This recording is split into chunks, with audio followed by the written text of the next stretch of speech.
বাংলাদেশ শ্রমিক কল্যাণ ফেডারেশনের সম্মানিত ঢাকা মহানগরী উত্তরের সভাপতি, বাংলাদেশ জামাত ইসলামী ঢাকা মহানগরী উত্তরের কর্মকর্তা সদস্য অধ্যাপক ডক্টর মহিবুল্লাহ সাহেব। নামাজ তো 2 মিনিট আগে শেষ করে আমরা চলে যাব।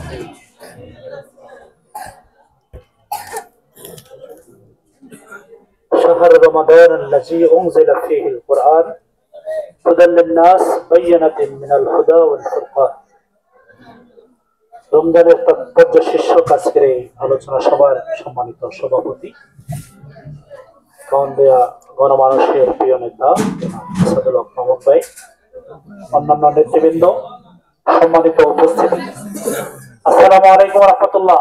ওয়ালাইকুম আসসালাম রাহমাতুল্লাহ। কেমন আছেন আপনারা? আলহামদুলিল্লাহ। আলহামদুলিল্লাহ। আপনারা চমৎকার একটি র্যালি করেছেন, মোটামুটি অনেক পথ হেঁটেছেন, সবাই ক্লান্ত, নামাজ অত্যাসন্ন। আমরা নামাজে যাব, তার আগে দুইটা কথা বলে আমি শেষ করতে চাই। আলহামদুলিল্লাহ যে রমজান আমরা পাবো বলে প্রত্যাশা করছি, যেহেতু এখনো 3 দিন পরে রমজান।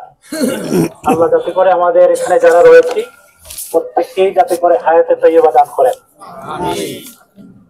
রাসূল করিম সাল্লাল্লাহু আলাইহি সাল্লাম বলেছেন, عن أبي هريرة رضي الله قال قال رسول الله صلى الله عليه وسلم من صام رمضان إيمانا واحتسابا غفر له ما تقدم من ذنبه। যে ব্যক্তি ঈমান এবং সওয়াবের নিয়তে আত্মপর্যালোচনার সহিত রমজানের রোজা পালন করে, আল্লাহ রাব্বুল আলামিন বলছেন তার অতীত এবং বর্তমানের সকল গুনাহগুলো মাফ করে দেওয়া হবে। সেই রমজান আমাদের মাঝে সমাগত। যারা অন্যায় থেকে দূরে থেকে সত্যিকারে ইমানদার হয়ে এই রমজানের রোজাটা পালন করবে, আল্লাহ রাব্বুল আলামিনের ঘোষণা হচ্ছে তাদের গুনাহগুলো মাফ করে দেবেন।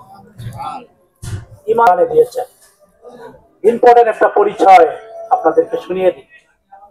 রব্বুল আলামিন বলছেন, আল্লাযীনা আমানু ইউকাতিলুনা ফি সাবিলিল্লাহ। যারা আল্লাহর হুকুম আহকাম অনুযায়ী, আল্লাহর প্রেরিত কোরআন অনুযায়ী নিজের জীবনটা পরিচালনা করার জন্য চেষ্টা করি, নিজের পরিবার পরিজনকে পরিচালনা করার জন্য চেষ্টা করি, নিজের সমাজের মানুষগুলোকে কোরআনের আলোকে পরিচালনা করে, রাষ্ট্রীয় ব্যবস্থাপনায় কোরআনকে বাস্তবায়ন করার জন্য চেষ্টা করে, এই লোকগুলো কে রব্বুল আলামিন বলছেন যে এরা ঈমানদার। এরা কি ঈমানদার? যারা এই কার্যক্রমগুলো পরিচালনার জন্য